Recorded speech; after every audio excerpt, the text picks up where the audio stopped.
a man, who they say he murdered 3.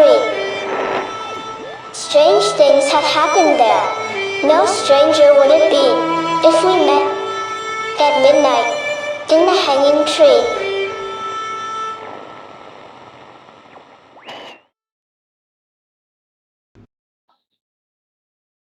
Welcome to the show. I'm your host, Chris James. Dinosaurs died out because they didn't have access to good coffee. Drinking that black goo they called coffee led to their demise. If you want to live a long and happy life, or at least you're sick of drinking substandard coffee, swing by Organic Man Coffee Trike, 4501 McPherson here in Laredo, and find out what the best coffee in the universe tastes like. If you can't get there from there, check out organicmancoffeetrike.shop. Why be a brontosaurus when you can be a T-Rex? When I was growing up, some dinosaurs had different names. The brontosaurus name meant thunder lizard, from the Greek word bronte, or thunder, and saurus, meaning lizard.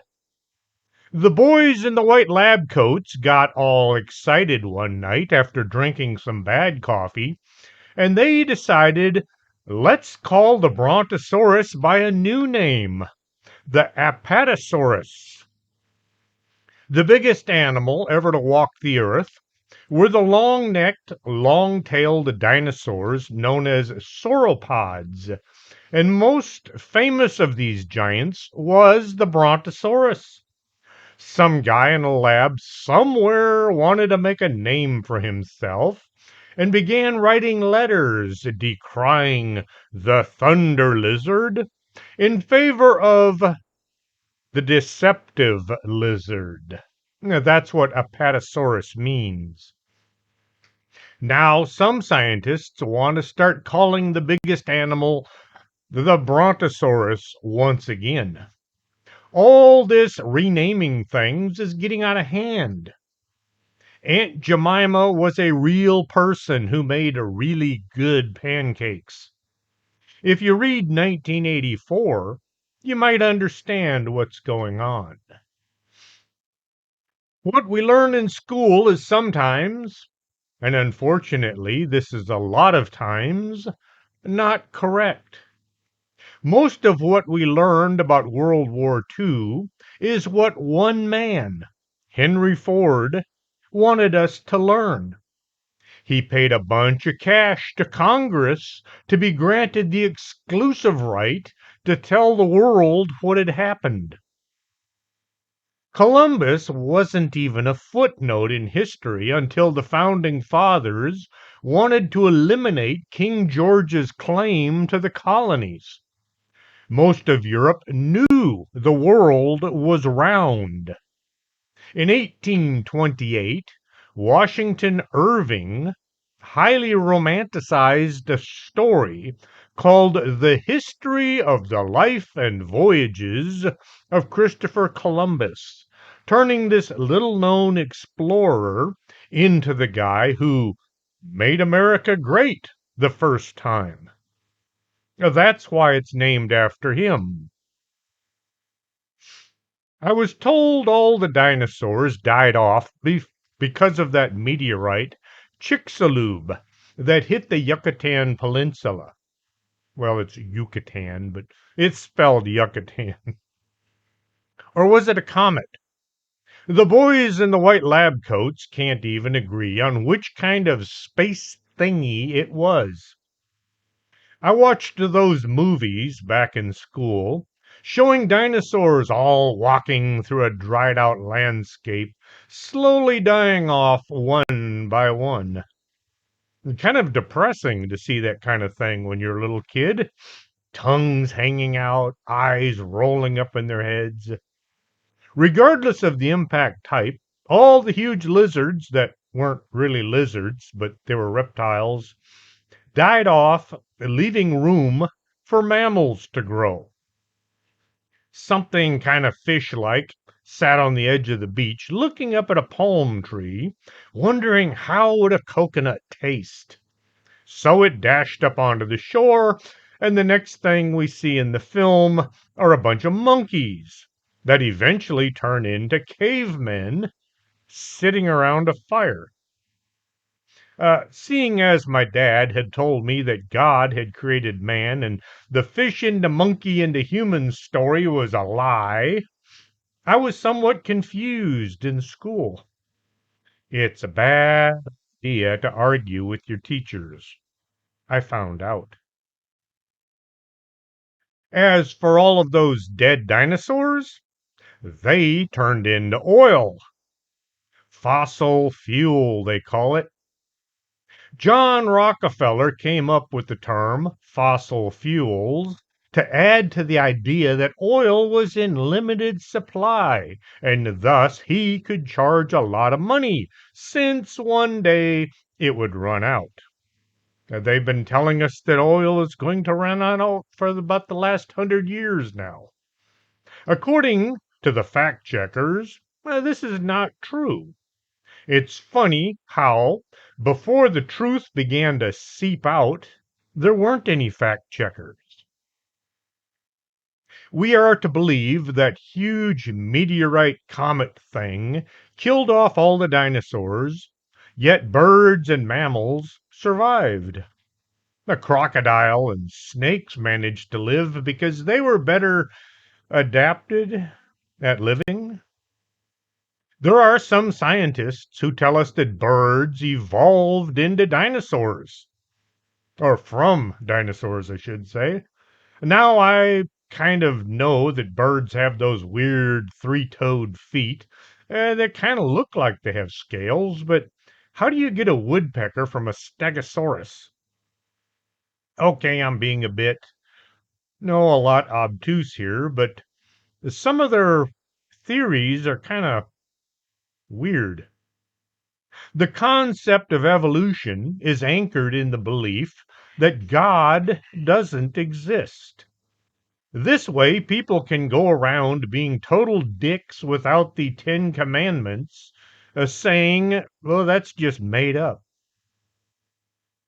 The state of Tennessee versus John Thomas Scopes, also known as the Scopes trial or the Scopes monkey trial, was a legal case in 1925 in which a high school teacher, John Scopes, was accused of violating the Butler Act, which outlawed the teaching of human evolution in a public school. Keep in mind, evolution is just a theory, zero proof it ever happened.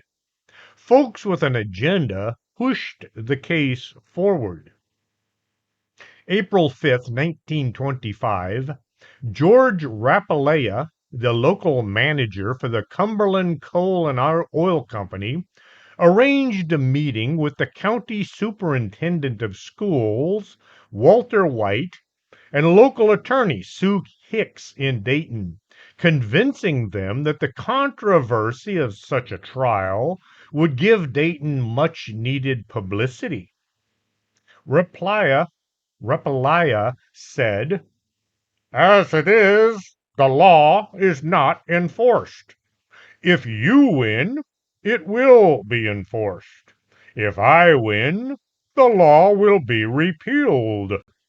Either way, it will give the area a boost in publicity, which could lead to final financial gain for those of us involved. They summoned 24-year-old John Scopes, a Dayton high school science and math teacher. The group asked Scopes, who had substituted for the regular biology teacher, to admit to teaching the theory of evolution, even though he hadn't.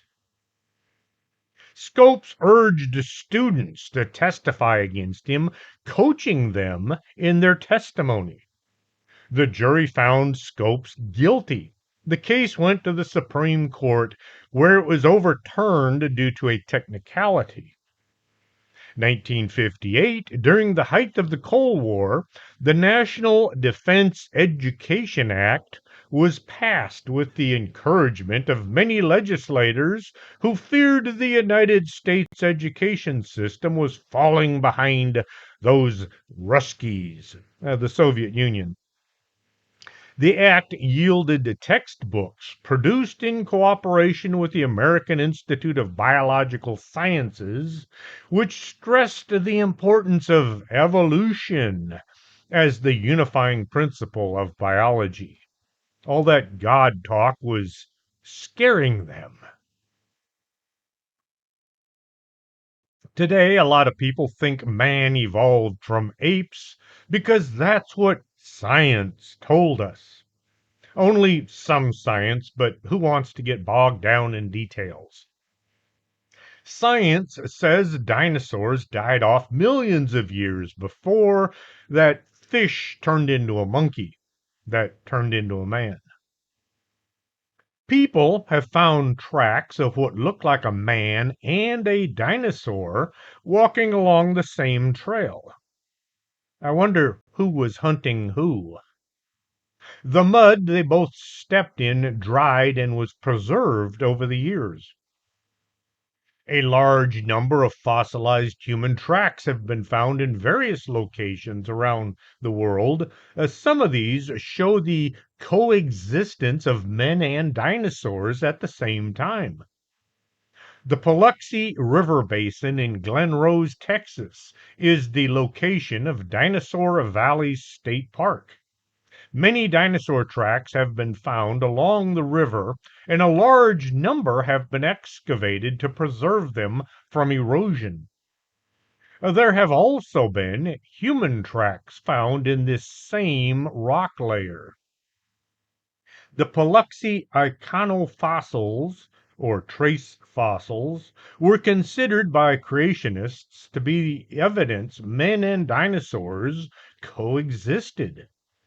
In the 1980s, John Morris wrote, "Tracking Those Incredible Dinosaurs and the People That Knew Them." This was followed by the film Footprints in Stone, produced by Stan Taylor. Evolutionists argued the human footprints were merely elongated dinosaur footprints. You know, those three-toed dinosaurs, but these had five. The Zapata track, which is very much a human footprint, was found in the Permian limestone in New Mexico. The Permian is thought to be over 250 million years old. The trouble some creationists run into is their literal interpretation of the Bible. God created the heavens and the earth in 6 days. What is the day based on, since there was no earth revolving around the sun to make a 24-hour day? We don't know how long God's day might have been. I've known of some folks who sat up late counting and adding up the days in the Bible, and they came up with 42. No, they came up with around 6,000 years. When asked about the dinosaurs, they said this was a hoax perpetrated by the devil to make evolution believable. I think there were dinosaurs in the Garden of Eden, but that's just my thought. All I can say as to how long the earth has been here and man on it, I don't know, and I don't really care. I believe God created all of us, but I sometimes imagine he's up there saying to himself, "Why did I do that?" We visited the Ark Encounter back in 2018. We were expecting a pretty cool place, but it was a lot bigger and a lot cooler than I had thought. Life size, you could say. To add to the fun, it rained like mad on the drive up to Kentucky. I mean, buckets. We both laughed about it being somewhat appropriate. Once at the park, we could see the boat or the ship or the vessel on top of a small hill. As we drove towards it, it kept getting bigger. That thing was huge. The folks who built it went to a lot of trouble to make it as accurate as they could. The lower floor is filled with containers for food and water. There needed to be enough food and water to keep the humans and the animals alive. If the big cats decided they were hungry and nothing was being delivered, they might have simply served themselves.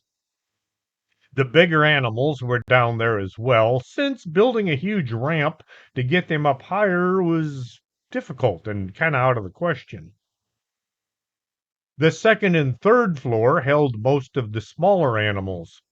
Inside some of the cages, you would see what looked like small dinosaurs. Some people were upset to be told there may have been dinosaur on the ark. Why not? God brought two of every kind of land vertebrate to Noah to put aboard the ark. Dinosaurs don't pop into being full sized one day. That would have been kind of hard on their mothers. Seeing as God created everything, He created the dinosaurs as well. The only reason dinosaurs wouldn't have been on the ark is if they had died out long before the flood, which there is too much evidence showing that they hadn't. The Bible doesn't say there were dinosaurs. It also doesn't say anything about most animals. I've heard some ask why there were no unicorns. The earliest recorded description of unicorns made them sound more like rhinoceros. Stop and think that horse with the curly horn, as seen in the movie Legends, and think short legs, thick plated skin, one horn growing from the center of their muzzle. The Meister print was found in Utah within a block of Cambrian shale. A child's footprint that was so clear the threads on the sandals were visible to the naked eye. The footprint contains a trilobite fossil, as if the kid had stepped on it, pressing it into the mud. A fossil footprint was found in Kentucky of a human track left in sandstone of the Upper Carboniferous period. Numerous scientists have investigated these tracks and they have concluded they are genuine. How long has man been on Earth? Does it really matter? Is your faith so weak any kind of discrepancy in time will make you dive headfirst into evolution and make you become a godless troll? Maybe you need to work on it a little bit. Some folks say, but it says in the Bible. Have you read the original scrolls for yourself? All those people translating and retranslating may have left out a few details. Plus, we haven't found all of the Dead Sea Scrolls yet. Let us ignore all of the thousands of years or millions of years debate and get on with our life and do what Jesus told us to do. A new study concludes that human ancestors survived that asteroid or meteorite impact that killed all the dinosaurs. New insight into the timeline of animal evolution are rocking the scientific community. Scientists are baffled, as John Edwards would say.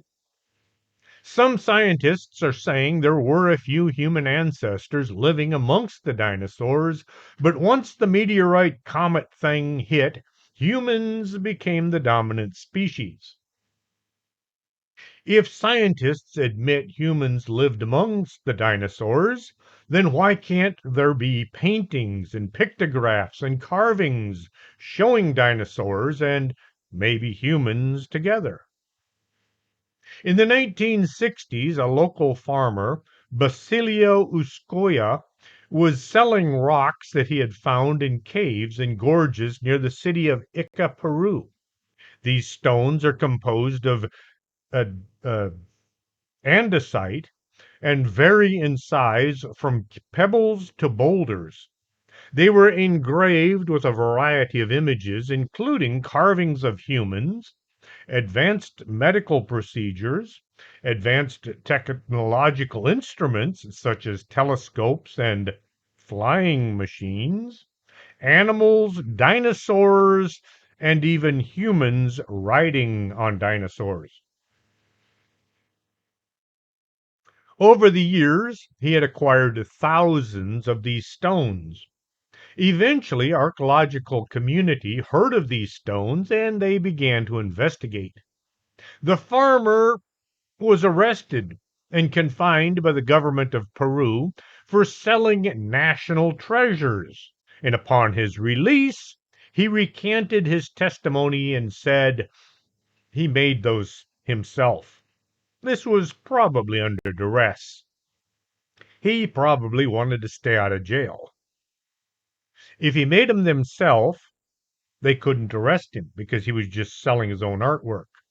If they were actual honest to God archaeological artifacts, then I can see it. But they did arrest him. 1966, Peruvian physician Javier Cabrera Dorquilla was presented with a stone that had a carved picture of what Cabrera believed to be an extinct fish.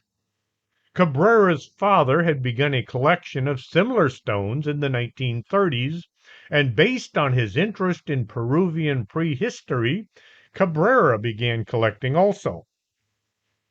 He initially purchased about 300 from two brothers who also collected pre-Incan artifacts and who said they had unsuccessfully attempted to interest archaeologists in them. Cabrera later found another source of these stones, a farmer named Basilio Uscare. Yeah, that guy, who sold him thousands more. Dr. Cabrera had asked the farmer where he had found these stones, and the farmer was somewhat evasive, maintaining that he had made them himself. He was afraid of going back to jail, probably. It had been determined by some that he was coerced into his confession. A total of about 15,000 stones have been recovered. The bulk of these are stored at the Ica Stones Museum in Peru. These ancient stones have a varnish over them that is formed over hundreds of thousands of years. When the varnish is removed, the lighter color appears. When the carving on the stones were examined, it was found that the carvings themselves had this same varnish on them, as well indicating that the carvings also were ancient in origin. Because of the vast number of these stones, it would be very difficult, impossible, for one individual to fabricate all of them in a short time. Remember the Dare stones? The first one is probably genuine, but the others were carved for money. The most convincing evidence these stones are genuine is the discovery of more of these stones under a house that was built in the 1920s. Engraved stones were first recorded in the region by a Jesuit missionary, Pedro Simon, who had accompanied Pizarro to Peru in 1525, and examples were sent to Spain in 1562. Additionally, stones dug up in the 50s and 60s have images of Brontosaurus or Apatosaurus with the correct head shape. It wasn't until 1979 that it was revealed that the scientific community that paleontologists had been using the wrong skull for the dinosaur. There have been sightings and reports of monstrous creatures seen all over the world. In Africa, they have giant creatures whose names mean one who stops the flow of rivers. In the canopies and winding waterways of the Congo River basin, people report seeing Mokele Mbembe, described by those who have seen it and lived to tell.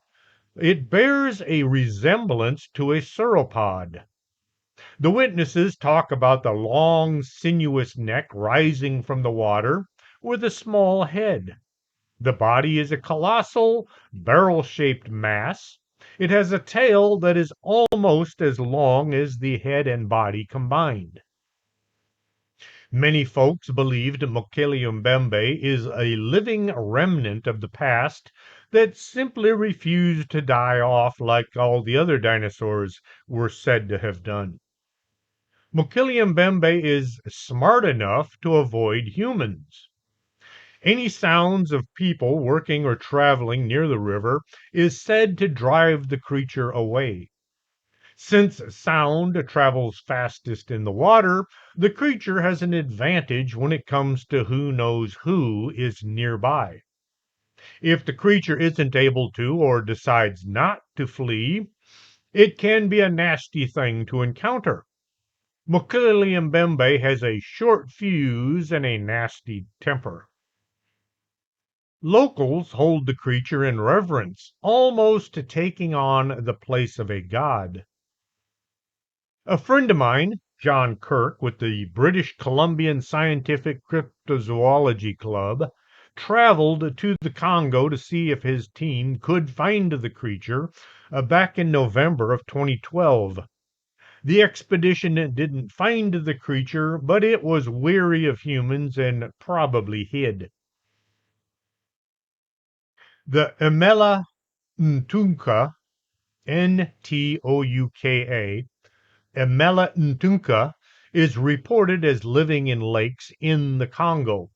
It has 4 sturdy legs, it's grayish, hairless skin, and is a little bigger than an elephant. It has a single large white horn in the center of its forehead. It has a single, I just said that. It swims through the water with a powerful tail shaped like that of a crocodile. Its name comes from the aggressive habits. Though it eats plants, it is so irritable that it will attack other large animals and kill them, just like the hippo. Near the border of Angola and Zambia, I almost said Zimbabwe. Try that again. Near the border of Angola and Zambia, there's a similar beast called the Chipikwe.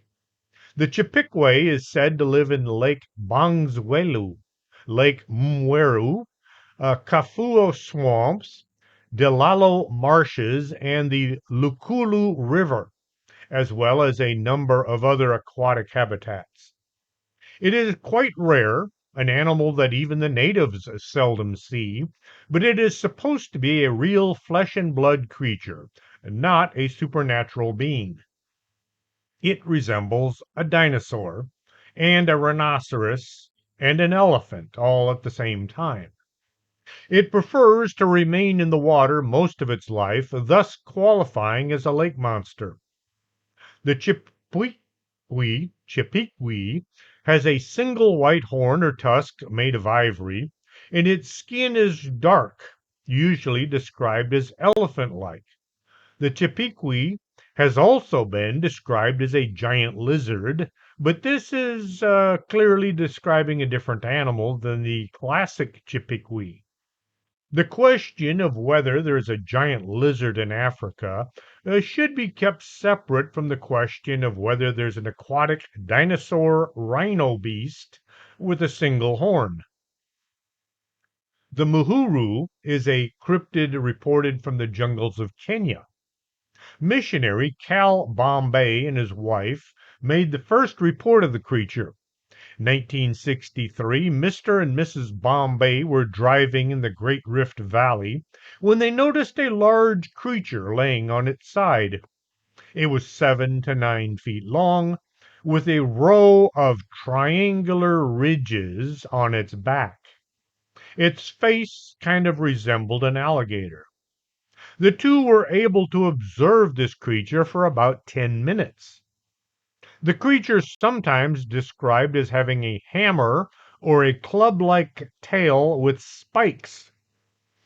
This would be something called a thagomizer, after the late Thog Simmons, as seen in Gary Larson comics. The bizarre armor-plated club-tailed creature is said to dwell deep within the impenetrable jungles of West Africa, and there are some who have speculated that it's a 21st century example of a living dinosaur. Although there is not much in the way of photographic or biological evidence regarding this unusual animal's existence, the general consensus among cryptozoologist researchers is that the Muhuru is yet another Jurassic relic. The Ngubu is a surviving ceratopsian-like cryptid in the savanna region of Cameroon.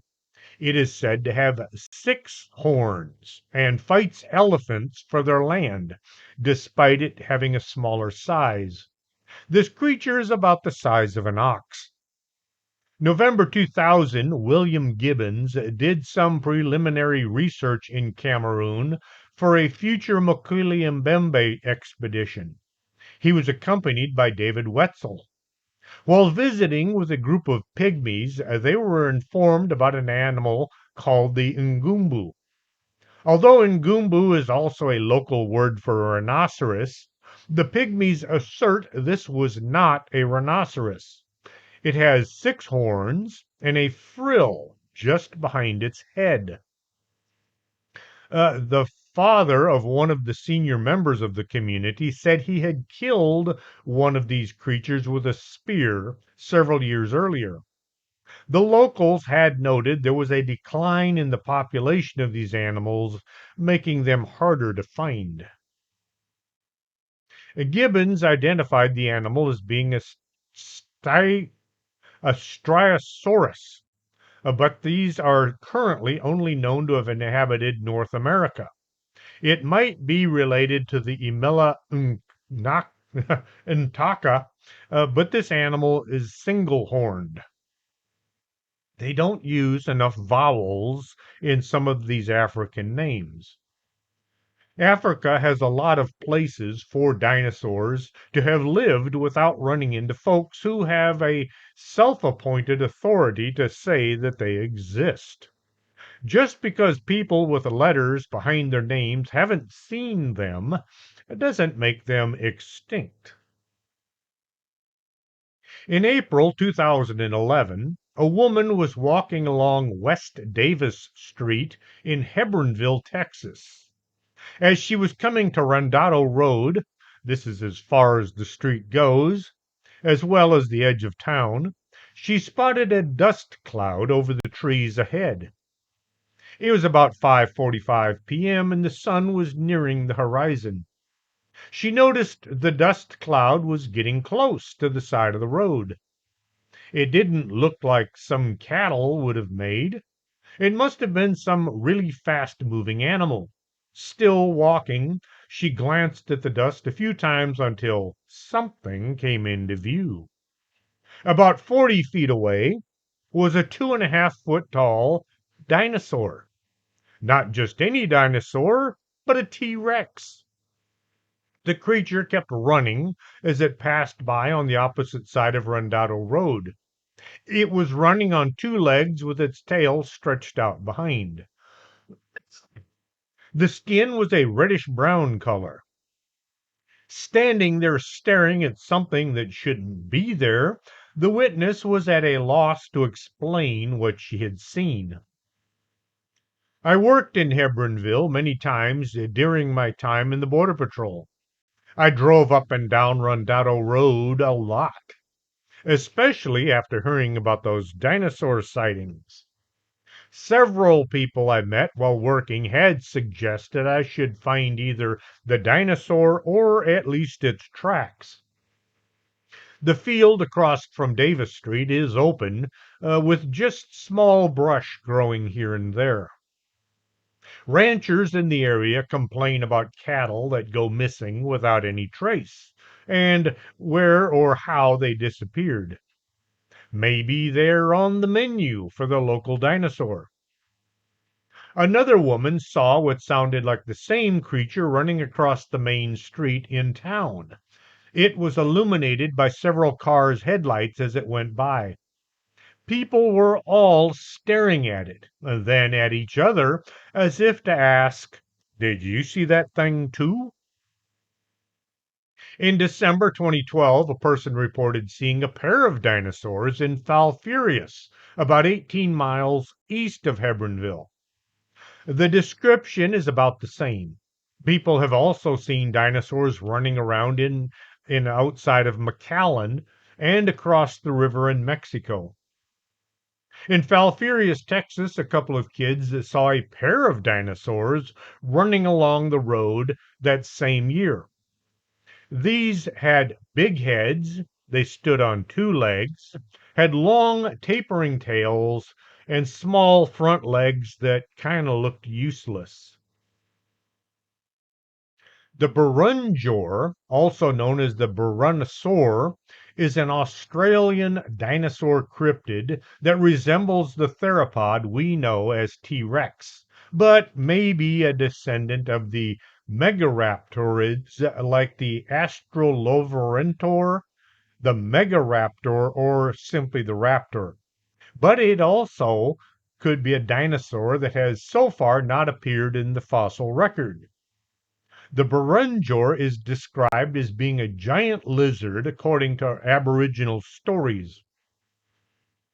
Based on the sightings, and it's 20 to 25 foot long, has small clawed hands, and is bipedal in nature.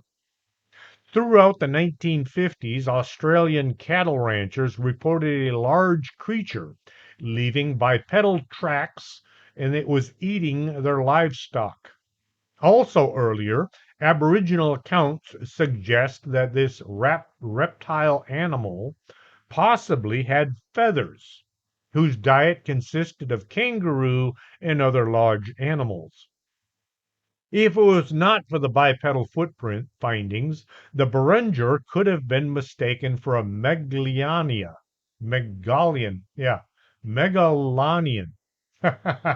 The prehistoric giant monitor lizard that lived in the area more recently based on the Aboriginal description. Megalania. But that thing traveled on four legs. The last sighting of the Berenger happened in 1985 when a family was traveling to Roper River and they reported seeing a 20-foot long monster covered in feathers. Another report tells of a man named Brian Clark who went into the woods and got lost sometime 1978. After the alarm was raised, he was tracked by the police and two Aboriginal bushmen. The trackers woke up one night to sound of loud, thunderous sound and the ground shaking. After finding the wayward traveler, the police told the man if he ever went back into the woods and got lost, they were not coming to look for him. Some think the sound was the stompings of the Berenger. However, a light-footed theropod dinosaur would not crash around the undergrowth in this manner, despite what certain movies would have the public believe. There have been no sightings of this creature in more than 30 years. At least nobody has come forward with one. What with all the ridicule that folks have gotten once they do report a sighting, who can say that we're surprised? This has led to many to think that if it once existed, it has since become extinct, but no remains have ever been found. More recently, the Barungur has been one of the several living dinosaurs to be held up by proponents of young Earth creationism as evidence of their belief. People have managed to make casts of huge three-toed tracks, some nearly 3 feet long and wide. The Australian bush is so vast with no visitors that all kinds of beasts may be hidden out there. Cryptozoologist Jonathan Whitcomb, author of the book Modern Pterosaurs, published an article about these creatures, including pterodactyl sightings in North Carolina. He commented, "My associates and I believe that these are non-extinct pterosaurs, what many people would call pterodactyls or flying dinosaurs." Cynthia Lee was studying to become a veterinarian technician, and she reported to Whitcomb a pterosaur sighting that she had in January in Raleigh. She was sure that the flying creature had no feathers, but it did have a long tail with a diamond-shaped bulb at the end. It also looked like it had a head crest. Many paleontologists say the pterosaurs were covered with feathers. As time went by, they became modern day birds. Lee was on her way to work when she saw the same crested creature out the window. The driver of the car did not see it. Cynthia said she was not the only member of her family to see flying dinosaurs. She said her mother and uncle had also seen one while they were playing outside her grandmother's house when they were little. They told their grandmother, but she, of course, didn't believe them. Cynthia no longer believes that they are all extinct, and now that she has seen one for herself. In Charlotte, North Carolina, a man and his cousin saw something he immediately said was a dragon. He looked closer and he decided, no, this was a flying dinosaur, a pterodactyl. The man said it looked like what he had seen in the Jurassic Park movie. Asheville, North Carolina. A lady saw a huge black-winged creature flying very low over her car. It had no feathers, but sharp edges like creatures. In Jacksonville, North Carolina, an eyewitness saw something huge flying in the sky. It looked like a pale greenish-white, smooth-skinned creature. It didn't appear to have any feathers, and it had a tail with a diamond shape on the end. North Carolina is considered by many cryptozoologists to be one of America's 7 pterosaur hotspots. Whitcomb also wrote an extensive article in Live, oh boy, livepterosaurs.com, which included several additional North Carolina sightings.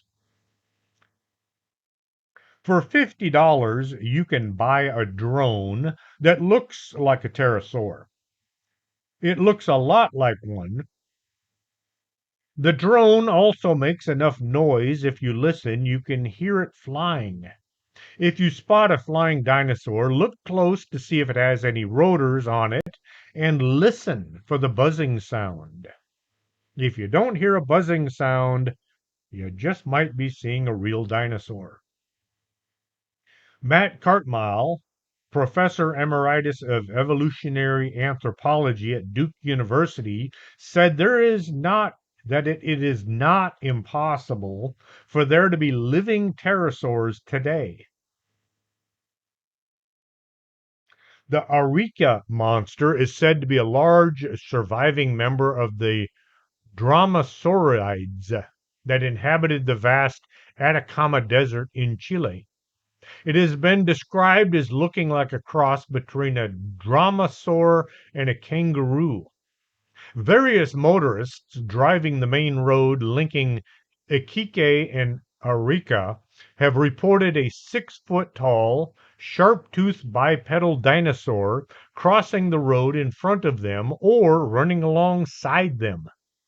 Once the creature has moved on, it leaves behind three-toed footprints, characteristic of that of a primitive dinosaur. It kind of looks like an emu or a kangaroo. In some instances, it is described as a dinosaur-like bird. 2004, several members of a large family saw what they described as a bunch of dog-faced kangaroo-like creatures that ran around their vehicle as they made their way to Arica. Several times in 2004, other people reported seeing these creatures. Sometimes it would be one by itself, and other times it would be an entire group. There are many possibilities of what this animal could be. It could be a living type of dromaeosaur, or possibly some of the other unique prehistoric fauna that lived in South America, such as the Phorusocus. The Phorusocus is an extinct genus of giant flightless terror birds that inhabited Argentina during the Miocene era. Phorusocus was one of the dominant land predators in South America at the time of its existence. Since the Atacama Desert is so vast and it can barely supply a very few animals that live there, most people say it was just a hoax. Others say there could be some unknown creature, or maybe several, living around the edges of the desert that venture into the wasteland on occasion. The Arica monster was first spotted in the Atacama Desert in Chile in 1980. Witnesses describe it as running with a kangaroo-like bipedal monster. The sightings have occurred by people who were traveling by car on different days through the remote road that links the cities of Arique and Iquique, some 1,240 miles north of Santiago, Chile. The newspapers in these cities collect recent accounts from the citizens who claim to have seen this rare creature. In addition, a military officer named Hernan Cuevas says he spotted two of these beasts while traveling with two other adults and two children in a vehicle. He was quoted as seeing a huge beast, much like a two-legged dinosaur with huge, thick thighs. I think I used to work with a guy that sounded like that. They described the animal as being exactly like a raptor from Jurassic Park. In this case, it's said to be a living Dromaeosaurus. This particular desert is of great interest in itself, as it is considered the driest place on the surface of our planet, although water can be found and if you know where to look. South America has provided us with fossils from the Jurassic and Cretaceous periods, and Chile is of no exception. Could there be an ancient species that somehow managed to survive extinction and now is living on in this inhospitable area? In August 1891, the Los Angeles Herald carried the following story. Hunters north of Bakersfield told people in Fresno they had seen not one, but two giant flying reptiles while out in a field. Described as monstrosities that were half bird, half alligator, the creatures had swooped on the hunters, snapping their jaws and making sounds like that of a swan. But these were no swan. A swan will snap its beak as it comes at you. They also make a lot of noise. If you've never been attacked by a swan, you don't know what you're missing. In 1908, two associates of the British Museum were hunting for fossils in a cave near Malibu Ranch when they were driven off by a huge flying creature described as half bat, half reptile, and it resembled a living pterodactyl. The creature escaped into the mountains towards the desert. Even today, folks have reported seeing pterodactyl flying out in the desert. The last few years, any sightings will be questionable since you can buy the drone that looks like a flying dinosaur. But remember, listen for the motor sounds. Someday I want to visit the Big Bend National Park. Spend at least a week or two there and see what all is there to be seen. It's only 422 miles one way. That's closer than Jefferson, and I've been there many times. There are hiking trails all over the place, hundreds of native species of plants not seen in other parts of our country, and there are dinosaurs. The mountain boomer has been seen by visitors to the park. The boomer stands 5 to 5.5 feet tall, is covered in greenish brown skin, and he runs on two legs. It's called the mountain boomer because it produces a bark like distant thunder. This monster, described as a theropod dinosaur, lives in the remote mountainous regions. There's a smaller version of the mountain boomer that only stands about 2 feet tall. It's called the eastern colored lizard. In the 1970s, a Texas man in the Big Bend area reported that his car had been run off the road by a theropod dinosaur. In early 1990, a person said he encountered a similar dinosaur eating roadkill. He saw the monster in the distance as he was driving. He was certain what he was looking at, but when the car approached, the dinosaur turned and ran off. UFO researcher Jimmy Ward wrote about the mountain boomer in an article by the same name. He interviewed a Connecticut family that was traveling through Texas that saw an enormous lizard with heavy back legs, small front legs that looked like it came from the movie Jurassic Park. Two men were transporting a car to Presidio. They had it on a car carrier attached to the rear of their pickup. As they were passing the small cliff face, they saw a huge bird flying from the rocks. It was massive, and the two just stared at it. It was joined by a second huge flying creature. As they drew closer, the pair could make out details. These creatures didn't have any feathers, but skin like a lizard. These were not birds, but flying dinosaurs, pterodactyl. The two creatures glided along the sky, heading towards the river. Jurassic Park was a cool movie, so they made 20 more.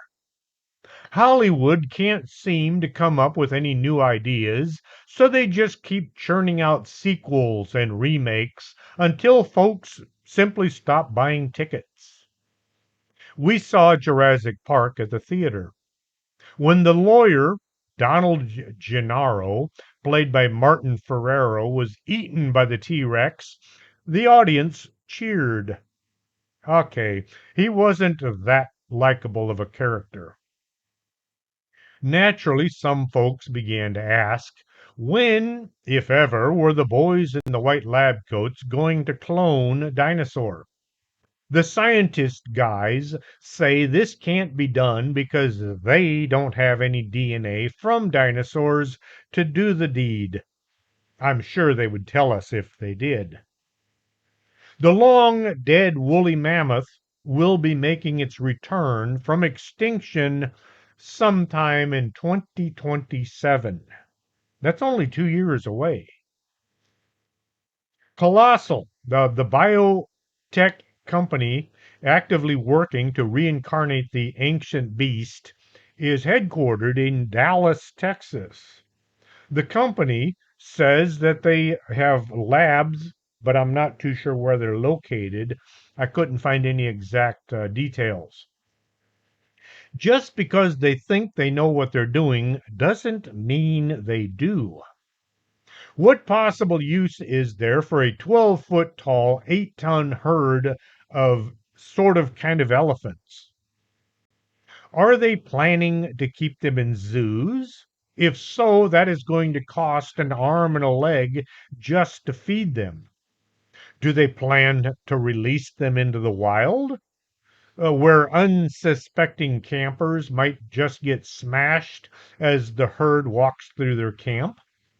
How about the impact this is going to have on any place that these giants turn up?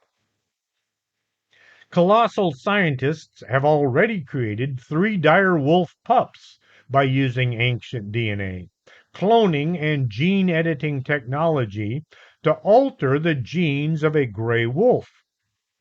Just what the planet needs: giant killer wolves who have no known enemies. Dr. Malcolm from Jurassic Park said, no, I can't do his voice. Your scientists were so preoccupied with whether or not they could, they didn't stop to think if they should. Jeff Goldblum had all the best lines in the movie. The boys in white think they have thought of every possible danger and installed safeguards, like that leak back in 2020. Of course, a lot of folks say it wasn't really a leak. Hunters are going to want to get in on some of this action. The government will come out with extraordinarily expensive hunting licenses for woolly mammoth, and there will be restaurants. I can just imagine the size of a mammoth burger. Makes me hungry just thinking about it. There are people in our world who have bizarre ideas. They want what they want when they want it, and they don't care who gets hurt by what they want to do. Somewhere there is some person with way too much money who wants his own pet dinosaur, a T Rex or maybe a couple of velociraptors. Like how Pablo Escobar decided he needed a couple of hippos. It was that day before Christmas, and his men heard him singing, I want a hippopotamus for Christmas, and they thought he was being serious. Some super rich crime lord or despot in some far off country is going to decide he or she simply has to have a dinosaur. How many times do we hear about private zoos that have lost a couple of their animals?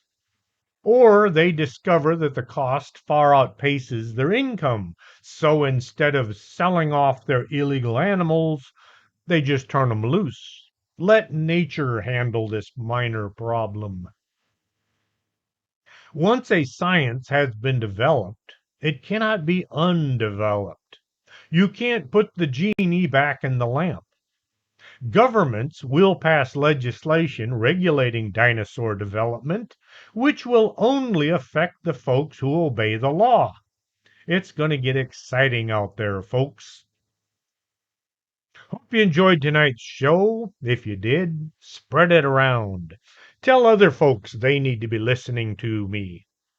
Let people hear about all the strange things there are out there. If you enjoyed the show and you're listening to one of the many platforms, and you figure you want to hear all the shows, you can catch them on iHeartRadio in the podcast section, or you can catch 99.8% of the shows on YouTube. That's for those of you that simply, absolutely want to see what I look like. I don't much care to see what I look like. I can't understand what my wife saw in me when we got married. I think she needs new glasses. If you have a story you'd like to share, or you'd like to see it in print, send it to me at strangethings at arkanasa.com. I'll put it into a readable form. I will send you the draft so you can say, yeah, that's what happened, or wait a minute, that's not quite how it was. And then I'll print it, or I'll tell it on the show. Till next Saturday. Well, somebody asked me the other day, how come I always say until next Saturday? And I got to wondering about it. I used to do the show live a long time ago before I learned better. I would go over to the Arkanasa studio. We would put the show out live. That's why I don't care to edit out any mistakes.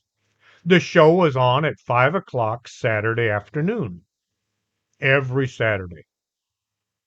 Well, I got tired of not being able to control the show quite, you know, having to be there every Saturday, that sort of thing.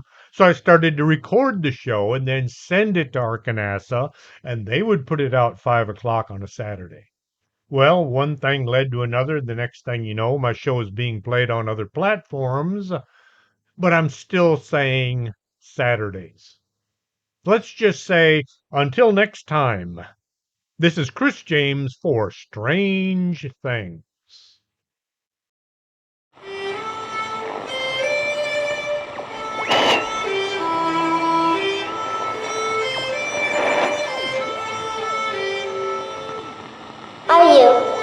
Are you coming to the tree where they strung up a man who they say he murdered 3? Strange things have happened there.